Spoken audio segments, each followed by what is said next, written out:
The air was thick with smoke as the P-47 Thunderbolt roared overhead, its engine growling with a deep, thunderous hum.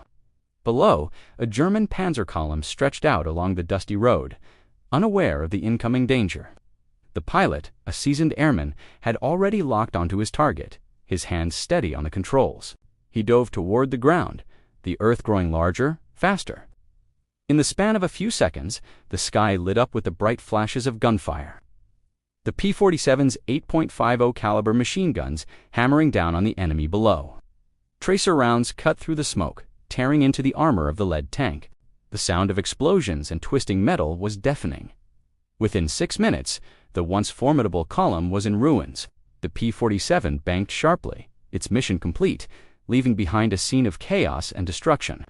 The battlefield was still, but the thunder of battle echoed in the distance. The year was 1944. The world was entrenched in the Second World War, and every battle was a desperate fight for survival, for dominance. In the skies above Europe, the Allied forces had established air superiority, but the war was far from over. In the skies over Normandy, in the aftermath of D-Day, the Luftwaffe had been driven back. However, the German ground forces were still powerful, and their panzer divisions were a significant threat. As the Allies pushed deeper into France, every advantage, every weapon, and every opportunity counted.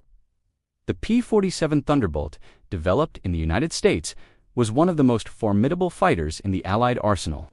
Its rugged design, coupled with immense firepower, made it the perfect choice for ground attack missions. The aircraft, affectionately known as the Jug, was not just a dogfighter. It was a tank buster, a weapon that could change the course of a battle from the sky. The Thunderbolt had a top speed of over 400 miles per hour, and its 8.50 caliber machine guns were capable of ripping apart enemy armor. It was equipped with bombs and rockets for ground strikes, making it versatile on any battlefield. The German Panzer divisions, meanwhile, had proven to be an unstoppable force in the early years of the war. Their combination of heavily armored tanks and skilled crews had allowed them to dominate the battlefield.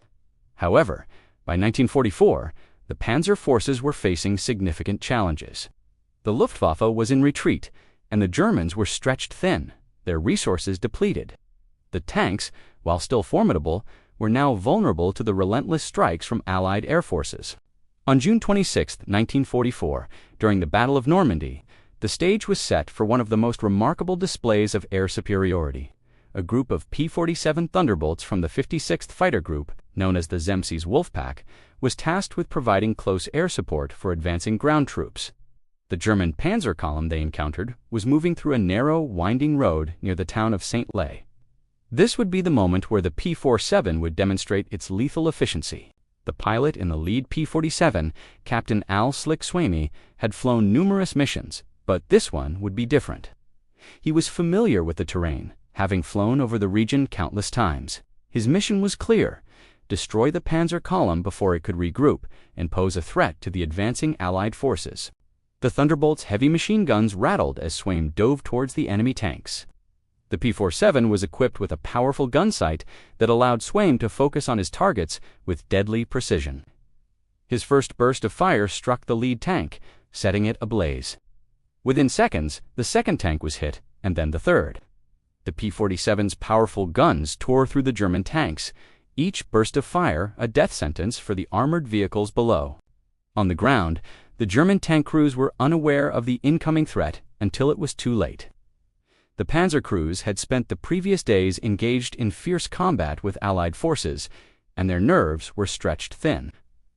As the P-47s attacked, the tank crews scrambled, attempting to flee, but the P-47s were relentless. The Panzer crews had no chance. Within 6 minutes, the once formidable column had been decimated, leaving nothing but twisted wreckage and smoke rising from the battlefield. The human angle of this mission lies in the courage and skill of the P-47 pilots. These men, many of them barely out of their teens, had trained for months before being thrust into the hell of aerial combat. Captain Swamy and his fellow pilots were under constant pressure to perform, knowing that their success or failure could mean the difference between life and death for the men on the ground. The soldiers on the ground, too, were aware of the importance of these airstrikes. They could hear the planes coming, the roar of the engines, a sign that the skies were their allies. The soldiers on the ground relied on the P-47s for close air support, a lifeline that often meant the difference between life and death. From a tactical standpoint, this was a textbook example of close air support. The P-47s were able to strike quickly and with devastating effect. The Germans, caught off guard, had no means of defending against the onslaught. The tanks, despite their formidable armor, were no match for the concentrated fire of the Thunderbolt. The P-47s were able to strike with precision, targeting the lead tanks first, then moving through the column with ruthless efficiency. The German forces were left disoriented, unable to mount an effective response. Technologically, the P-47 was a marvel of design. It was one of the few aircraft capable of withstanding the rigors of ground attack missions. The Thunderbolt's rugged construction allowed it to take hits and keep flying, a characteristic that made it especially effective in close air support. The powerful .50 caliber machine guns were capable of tearing through tank armor, while the aircraft's bombs and rockets could target enemy artillery and infantry. The P-47's versatility made it a key asset in the war effort, and its ability to destroy tanks from the sky made it one of the most feared weapons in the Allied arsenal. From the German perspective, this attack was a nightmare. The Panzer column had been caught off guard, unable to react to the incoming threat. The German crews, who had been trained to fight on the ground, had little defense against the relentless air assault. The P-47's strafing runs rendered the tanks vulnerable, and the few surviving crews scrambled to escape. The destruction of the column was a blow to the Germans, a loss that would take weeks to replace. The turning point came in those 6 minutes. It was a moment when the power of Allied air superiority became undeniable. In just a short amount of time, the P-47s had turned the tide of battle. The Panzer column, which had once been a formidable threat, was now in ruins. The tanks, their engines smoldering, were little more than burning hulks. The mission had been a success, and the P-47s returned to base, their pilots exhausted but proud of their accomplishment. The aftermath of this attack was profound.